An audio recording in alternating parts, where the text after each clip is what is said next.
Sumusunod lamang ang maaaring mabigyan ng mobile, motorcycle, traffic assistance and security coverage.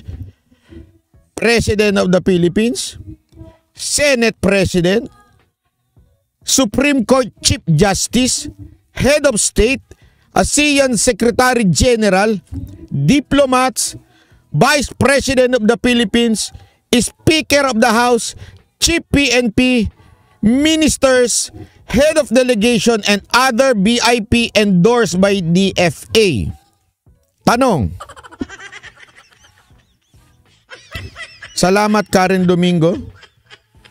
Nakasulat po ba dyan na other senators?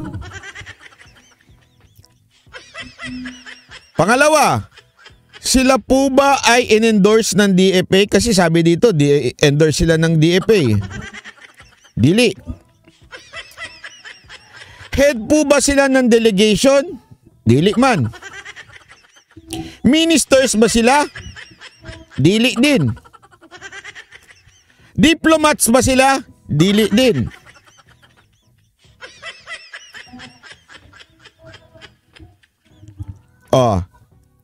Bakit HPG? Ako nagtatanong lamang po ako sa HPG Nagtatanong lamang po ako sa HPG. Pwede ho bang pakiklaro naman yung batas ninyo? Dahil according sa inyo, allowed magka-escort ang senator. Kakasabi nyo lang sa news. Pero sa in-issue ninyong formal, kasi meron yan PNP Memorandum Circular Number 2017-049 ba yun o 048? Di ko mabasa. So, pasensya na po HPG, nagtatanong laang ako Ano ba talaga ang totoo? Ito o yung sinabi ng inyong leader?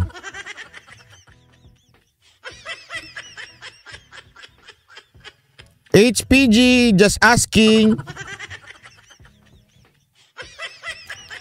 Kasi klaruhin nyo po.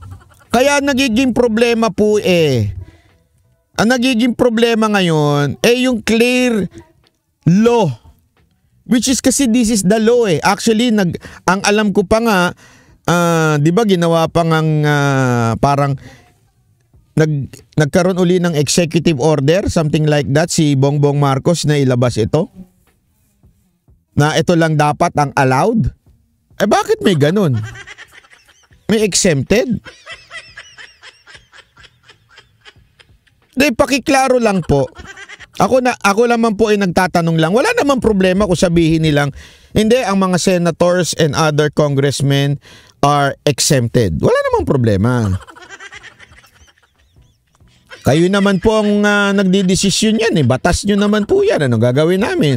Kaming mamamayang Pilipino, nasunod lang. Kasi ang dating dito, pag may nakita kayo, i-report nyo.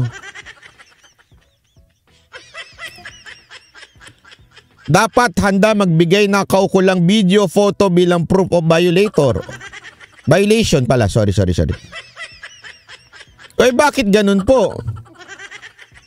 Bakit tila parang iba yung sinasabi ninyo, iba rin yung nasa batas? HPG, nagtatanong lamang po ako